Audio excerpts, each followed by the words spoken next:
Done with that fast life, trying to live slow. I ain't robbing man or trying to flip stones. Welcome to the... Okay, so I was actually separated from my family from an early age. I would say, in reality, as a final thing, it would have been when I was like 3 years old. I went to India for an education. My parents had sent me out there to India, Calcutta. And then from Calcutta, after 3 years of being there, I came over to the UK. During that time, I only went for a couple of summer holidays or whatever, back to Iran, which is where my family's from.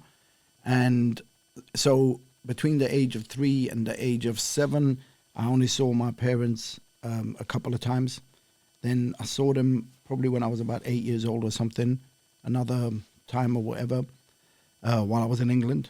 Went back for one holiday. And then after that, I pretty much spent my life in a boarding school until I was of age and I could get my own flat and everything. So my parents have never been to the UK as far as I'm aware.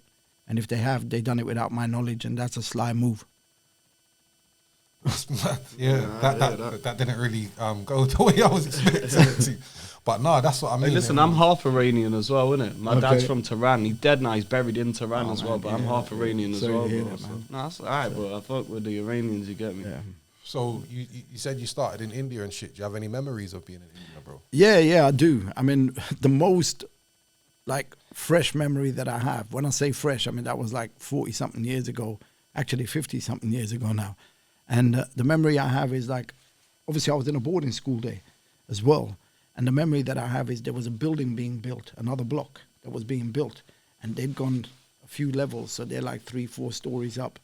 And they hadn't put any barriers up at the top. And these guys are building. And I just remember one of the guys, I don't know if this is real or not, because in my memory, it's still fresh. But I'm wondering if I was just seeing things, you know. But yeah, so the guys basically put like a whole heap of soil and sand or whatever, or dirt, into this container, which is like a circular wooden container, but it's like a sieve type thing. Right? So they sieve out all the sand, and all the rocks end up getting thrown over the edge. Now my man has gone to throw the rocks over the edge, and he hasn't let go, and he's gone falling with it, and obviously died.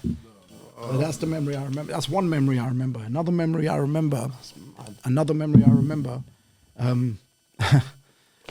I remember is we were in the shops and we started hearing a whole heap of noise. Everybody was screaming. Everybody was shouting. Shutters are coming down. I'm not sure what's going on. It's the first time I've ever seen this or heard this.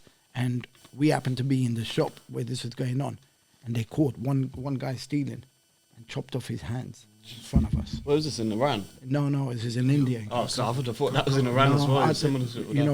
I mean, Calcutta. Calcutta. They chopped his hand off. Chopped his hand off. If they catch you stealing, they would chop your hands off back then. Yeah. I don't know what it is now. Yeah. But back then, that's what it was. But you know what? That didn't deter me from becoming a pickpocket, though. Done with that fast life, trying to live slow. I ain't robbing man or trying to flip stones. Welcome to the